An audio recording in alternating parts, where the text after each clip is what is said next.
for the good of the rivalry, Louisville needs to win because it's not really a rivalry when one team wins so much. And Brooks and I both have written consistently about just again, Kentucky has won so many more times, whether it's all time or just in recent history, that it would just be good for U of L for the sake of the rivalry to actually get a win. And like I said, I think that Kentucky fans never want to lose to Louisville, but I don't think again the sky is falling if they do.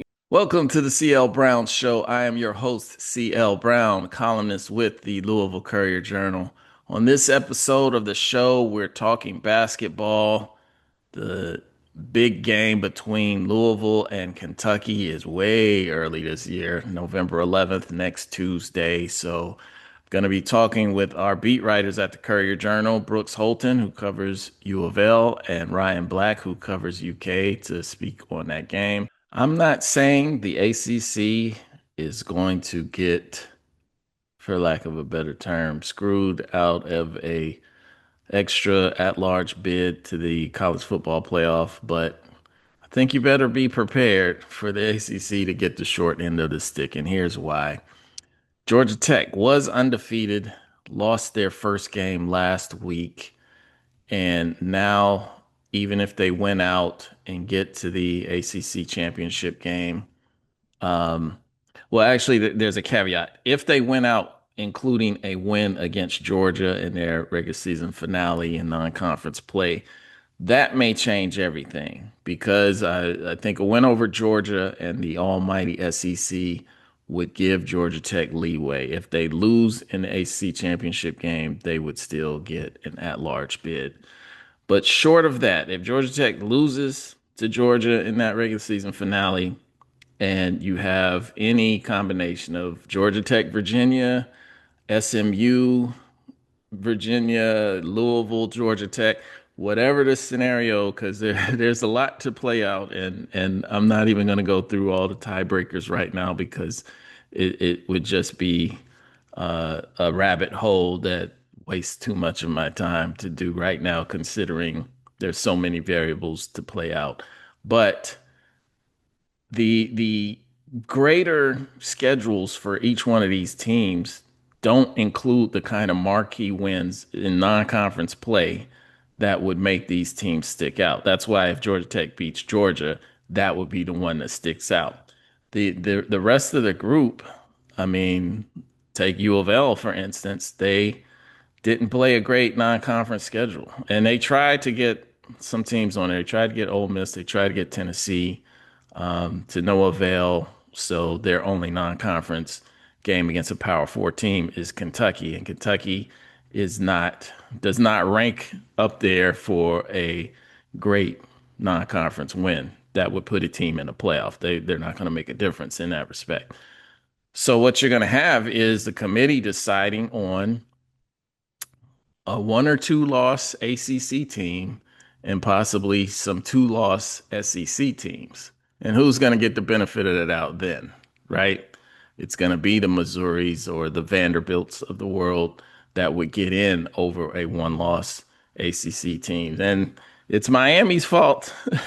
If you wanna point the finger at someone in the ACC, Louisville really needed Miami to win out, so that that win at Miami would really stick out for them. And it's still a good win. It's still a solid win, but it's not going to carry the same weight that it would have had that been Miami's only loss. So SMU lost their non-conference games against Baylor and TCU, and so that puts them in a tight position. And Virginia, their only loss is to right now, their only loss is to NC State, which is an average team, and that game didn't count in conference play. But they don't have a marquee non-conference game that's gonna stick out. So I really see it might just dwindle down to the ACC gets only their champion into the college football playoff, kind of like Big 12 did last year. So be prepared. I'm hoping it won't happen, but I think it just might. Now let's jump on to the interviews. Now, welcome to the show, Mr. Brooks Holton. He is the Courier Journal's University of Louisville men's basketball beat writer, and Ryan Black, who covers all things University of Kentucky for the Courier Journal. Gentlemen, welcome, welcome. It's hoop season. How you feel Yes. about it? Aside from the 9 p.m. tip-off last night, uh, feeling good. Just need some more coffee today. Yeah. So I want to start there. We're taping this before UK plays Nichols.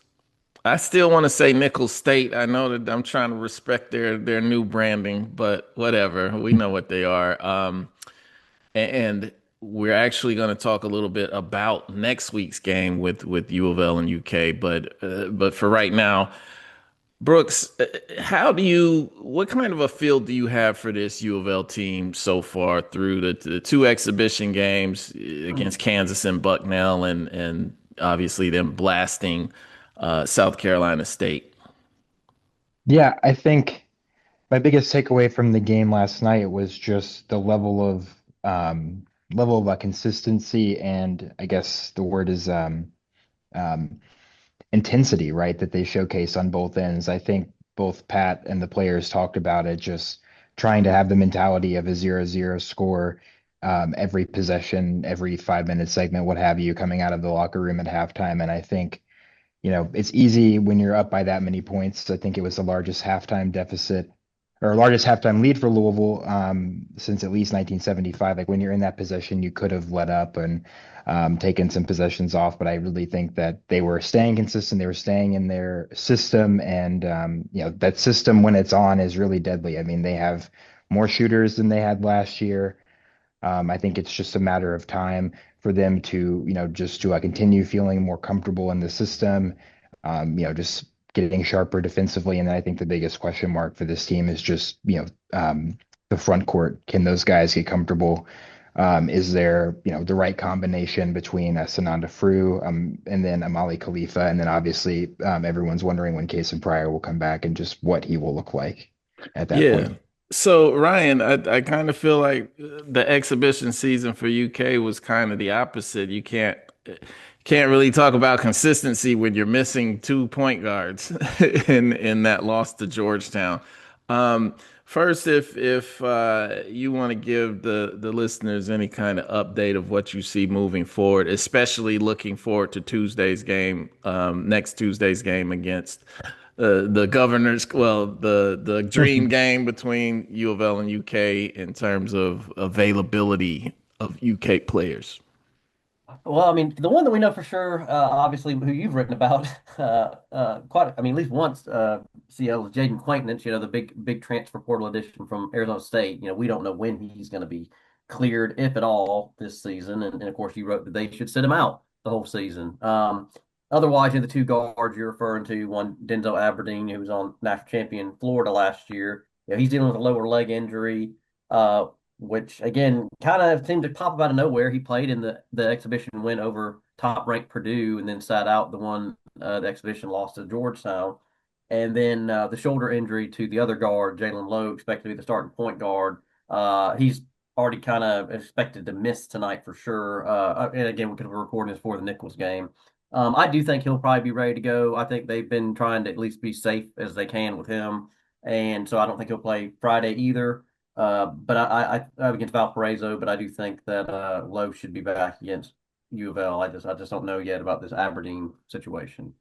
Yeah, so how do you feel that's kind of led to would you say they're behind where Mark Pope wants them to be at this point? For the start of the season because they haven't had that kind of continuity in practice right now. Yeah, I would say that's probably fair. I mean, I would say it probably would be a little bit different, CL, if this was like those old, Cal teams, right, where these were all freshmen. But I think the Yeah, fact these are yeah. guys who are experienced guys, again, Aberdeen's a senior, Lowe's a junior. I think the expectation is they should be able to pick up a lot more quickly than if these were freshmen, right, coming into college who hadn't really got a taste of the college game yet. But yeah, I do think it's fair to say, at least in that regard, there is still something to be said of hey, they've never played with these guys before, and you would have preferred to have had both of them play against Purdue and Georgetown. But hey, I would also say this, OCL, right? At least with the way the rules have changed, they did have the benefit of going through all the summer workouts, right? These are things that Yeah. didn't used to be a thing. And we constantly hear Pope, Mark Pope talk about it. I don't know maybe how much Pat Kelsey does, but he just constantly talks about how big of a deal that is to be able to get on the court and have some actual instruction with these guys in the summer when they used to not have that. Yeah, it seems like basketball coaches too are talking more and more about wanting more access and control in the off season, which is it's funny. I mean, I at what point do you just get a break? Like I'm like I understand what they're talking about, but back in the day, it wasn't like you didn't have this much control and you still were able to put together good teams and Well, see, whatever. that's a topic for another day. But I know I've Yeah, been on one of yeah. the podcasts before. We talked about this at some point. I know people maybe don't want to hear this. Probably in the next decade, college sports, college is going to completely get away. Like they're not going to go to class. They're not going to be students anymore.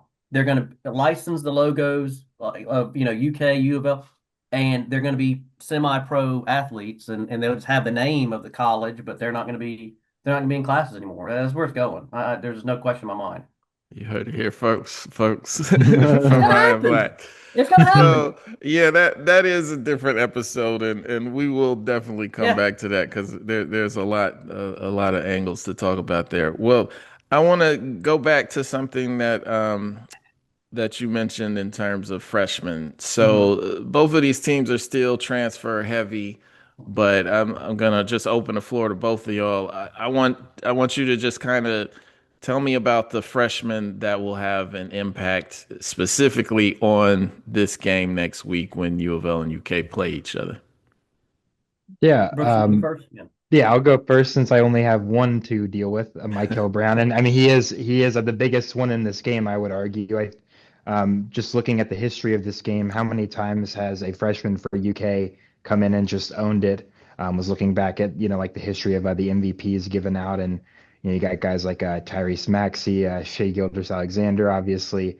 But I really think that this is a chance for U of L to have a freshman step up in this big moment and be the MVP of this game. Just because I know CL you talked about in your column from last night's game just how this offense works like without like a ball dominant player. But I do think that they're probably at their best when this kid is on point and he is the one who's calling the shots and facilitating the offense. And as we saw against Bucknell when he gets hot from three, I mean he made 8 attempts. That was only two off the school single game record. So I think he certainly has the scoring potential and the playmaking ability to really make an impact in this game, especially if UK's guards. I know Ryan talked about them. That there's a good chance that they will play, but if there is any complications to their starting point guard, I do think that will swing in the Cards' favor a little bit. But he's certainly a huge piece of what Pat Kelsey's trying to do this year. Yeah, and on for UK side, I mean, they only three freshmen compared to some of these years where they had five, six, seven freshmen, and the two who will play at least the most minutes, knock on wood, barring any kind of injury or anything, are going to be to the in-state guys. Jasper Johnson, the guard, in-state legacy. His dad was a UK great for football, and then Malachi Moreno, the big man from Georgetown. The third guy is Braden Hawthorne, a very young, lanky, tall kid from West Virginia, who might get a little bit of playing time, but obviously the two guys who are the freshmen who actually will play, you would think decent minutes against U of L would be Johnson and Moreno. And Johnson already, as CL wrote about, I mean, he's already shown exactly what we would think of him as he's a guy who can light it up very quickly. He's a guy who, granted, Not afraid CL, of the shots. when you were there with Georgetown, he is not afraid to take any shots. I thought at times last week he was just, I mean, jacking up shots, to be honest with you. I thought he took some bad shots at times, but at the end of the day, if they really want to get to that 30 to 35 threes a game, he was certainly helping them get closer to that total. But I'll be honest, CL and Brooks, if you have any thoughts on this, the guy who really has impressed me has been Moreno. He was a guy who through high school you kind of constantly heard that, and I don't mean this against Kentucky high school basketball, but that he was beating up on guys that he should beat up on. But man, he played so well, and Brooks and I were, we live updated this game. He really looked good in the McDonald's All-American game. Like Mhm. that's when I first thought I'm like, he actually might. play more next season than I thought. Because of course I knew that at least if nothing changed, Brandon Garrison would be the starting kind of center, so to speak, for the team with Maury Williams gone.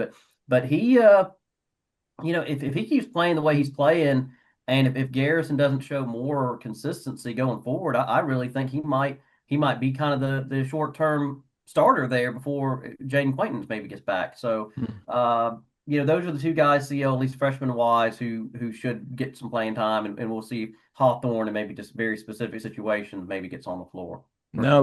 let's flip it to the returnees for both teams. Who makes the biggest step forward out of the people who came back in year one of Kelsey and Pope, respectively, Are we talking just for this game, CL, or for the whole season? for the whole season? Well, it's hard to take much of a bigger step forward for Otega Oweh, right? I mean, when you're the leading scored in double digits almost every single game last year, and you're the preseason player of the year in the Well, SEC. but he could still go from, just being a good player to being one of the best in college basketball. Do you see that for him though? I don't know. I'm asking. I mean, I put him on my pre with the USA Today Network asked us to do like a preseason All American team, and I put him on the first team.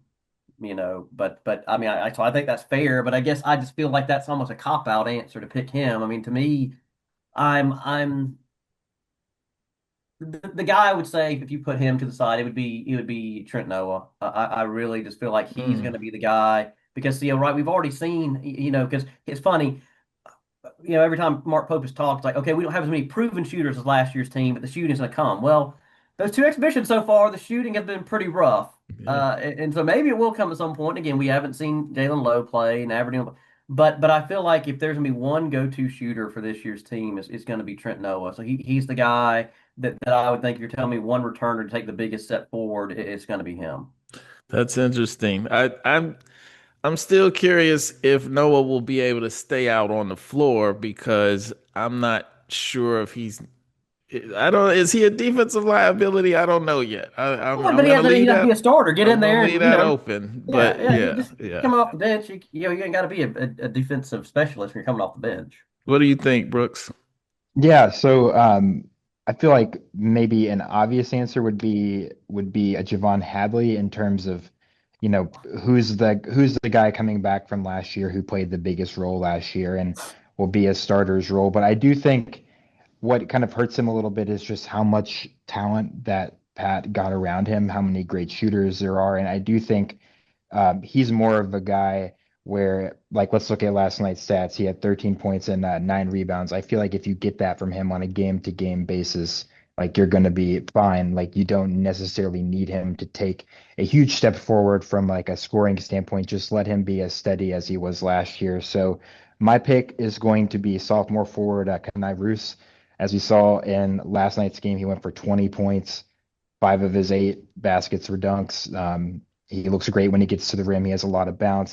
He grew 2 inches taller over the summer, and I feel like every game so far. I mean, obviously, the last two opponents haven't been anything special, but even in the Kansas game, he checked in pretty early on and sparked Louisville's run to get back into that after falling down 9-0. So I really think he has a lot of upside defensively and can make an impact on that end anytime he enters the game. I just think it's a matter of can he shoot consistently from three and just how many opportunities is he going to get to, be more ball dominant because some of those possessions, you were there last night when it got to the end, he was just kind of, he was like the focus of that offense because and I just don't know how often that's going to be the case with him with just how much talent there is around him. Probably not very often, but Exactly. he can be a problem. I Yeah, think and he's I think the yeah, I most just athletic guy in the front court, I think. Yeah. And I just think that like in terms of like the biggest jump, he can make a bigger jump than Yeah. Hadley, who is like what you're getting out of him at this point. And you don't need him to be like the version we saw of him twice against Clemson where he goes for like 26 points. You just need him to, get you double digits maybe every other night and just, be a workhorse and getting rebounds. So Roos is my pick.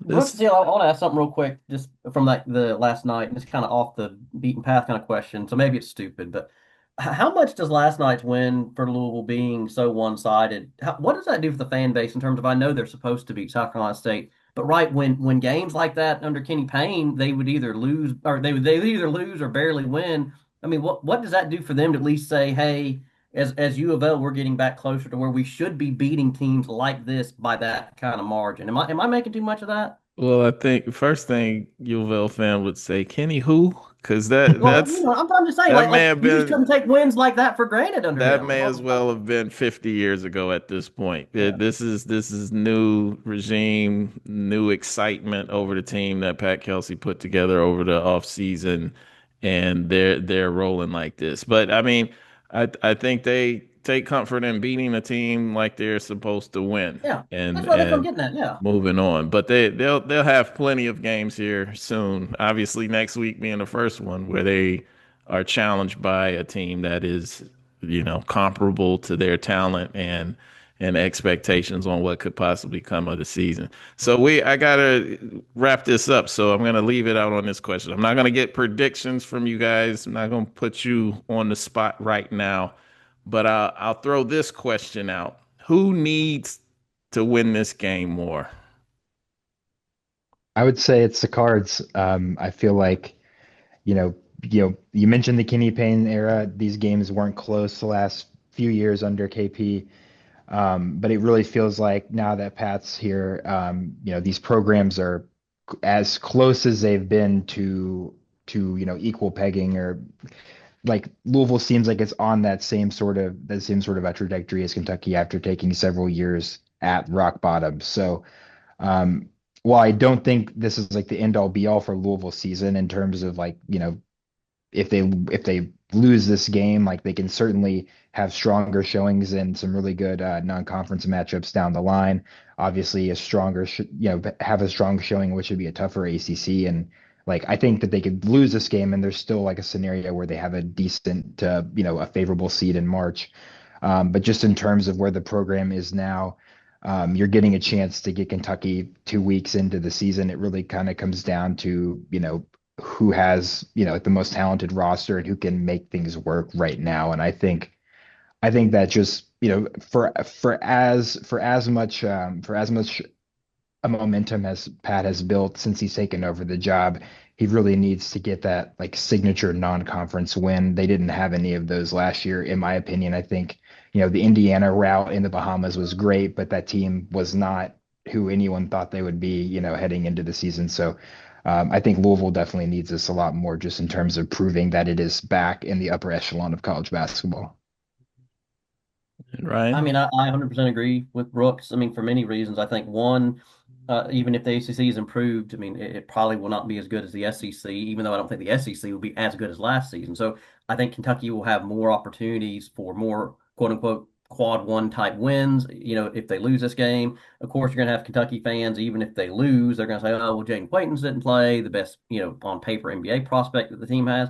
And guys, this is something that I talk about all the time with a lot of people is, um, for the good of the rivalry, Louisville needs to win because it's not really a rivalry when one team wins so much. And Brooks and I both have written consistently about just again, Kentucky has won so many more times, whether it's all time or just in recent history, that it would just be good for U of L for the sake of the rivalry to actually get a win. And like I said, I think that Kentucky fans never want to lose to Louisville, but I don't think again the sky is falling if they do. Because again they'll be playing Michigan State soon after that. They'll be playing Gonzaga. They have Indiana. They have North Carolina. All those and St. John's, of course. In Atlanta. So there are quite a few more marquee non-con games that Kentucky will have even before they get into SEC play.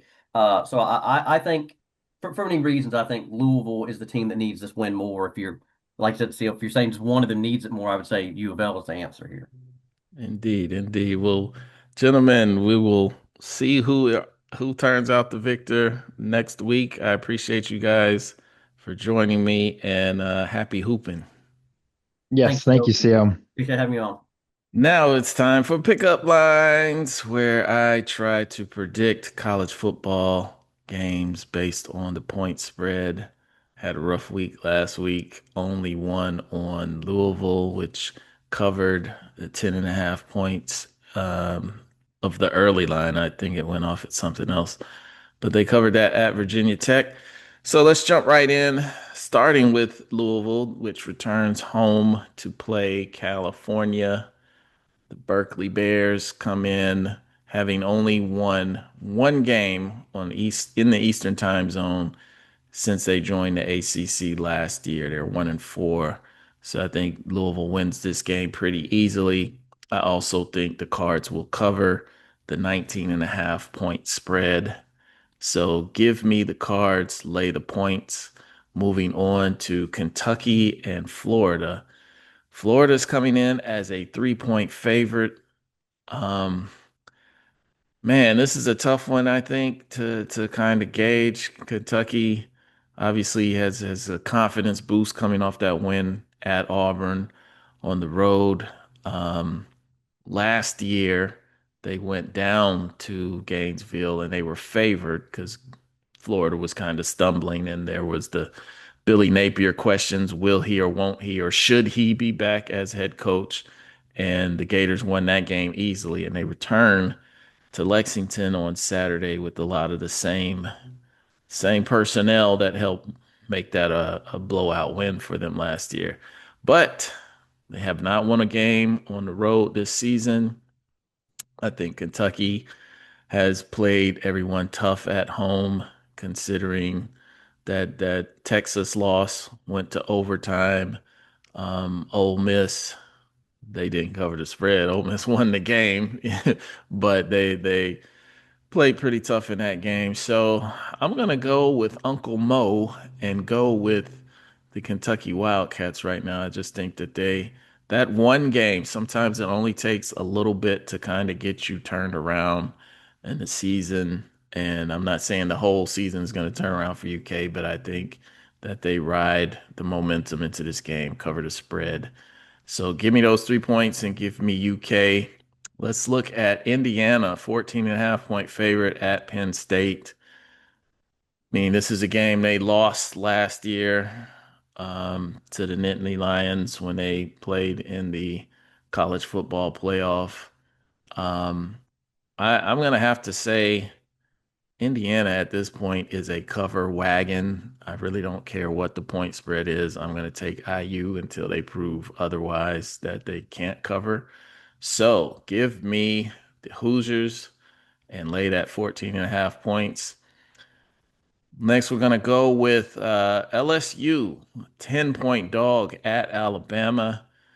I think in cases where head coaches are fired, generally speaking, that team has a little bump and for whatever reason plays a little bit better. Maybe it's the opponent takes them lightly. I don't know. I don't know what it is, but there's something about that. And because of that, I am going to go with LSU to cover the 10. Still think Alabama wins the game, but I think it'll be a little closer than this spread.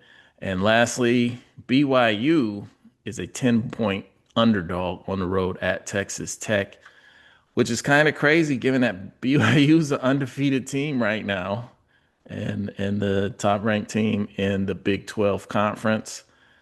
But that being said, Texas Tech is tough. Texas Tech has been playing well when healthy all season. And I think BYU just is going to go into a hornet's nest in Lubbock this weekend and end up taking a big L. So I'm laying the points and taking the home favorites, the Texas Tech Red Raiders. So that will do it for another episode of the CL Brown Show. If you're on YouTube watching, I appreciate you frequenting this spot for this podcast. Please click on those follow buttons to subscribe to the show. If you're listening wherever you listen to your podcast, I thank you also for tuning in. And I also ask that you please click on those subscribe buttons to follow the podcast. Please also leave a 5-star review for me so we can get in these algorithms and mix things up. You can always catch my columns at courier-journal.com or just sit back, relax, wait till next Wednesday for another episode to drop. Thank you again for tuning in.